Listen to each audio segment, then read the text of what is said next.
La boîte des couleurs primaires, une activité sensorielle.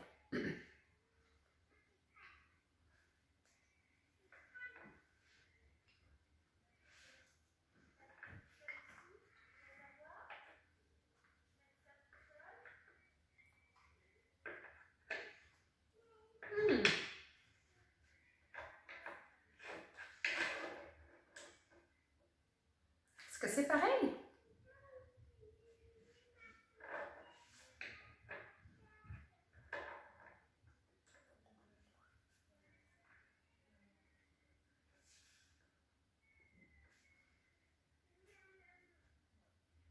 On peut inviter l'enfant à placer la couleur bleue avec la couleur bleue.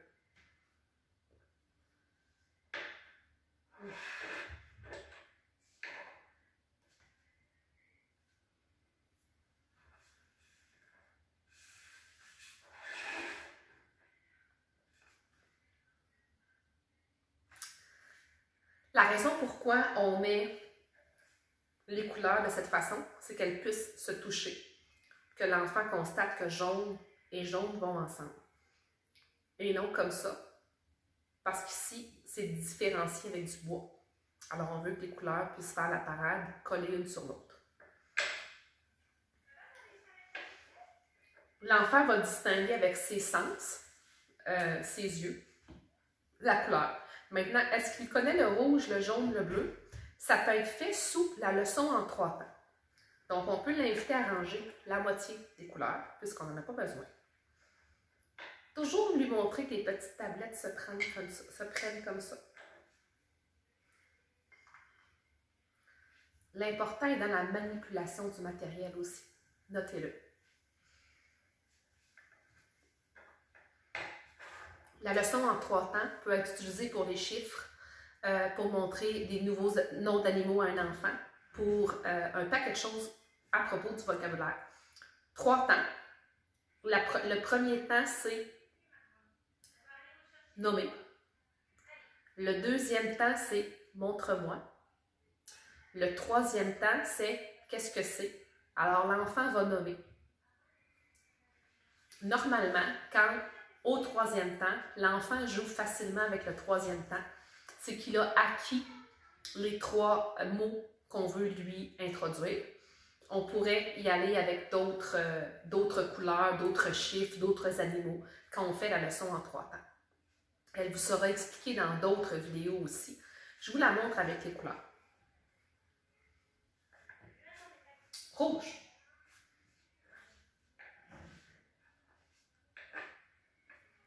Bleu. Jaune.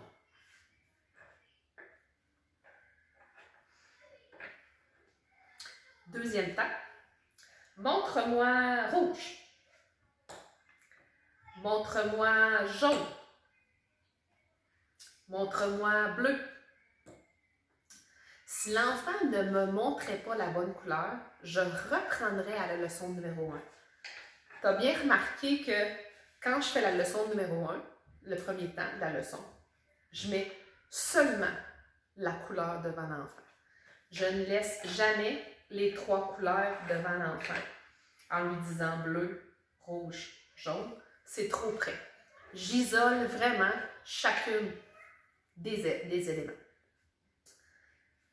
La leçon en 3 temps, le premier temps, je nomme. Le deuxième temps, je peux jouer longtemps avec le deuxième temps. Montre-moi.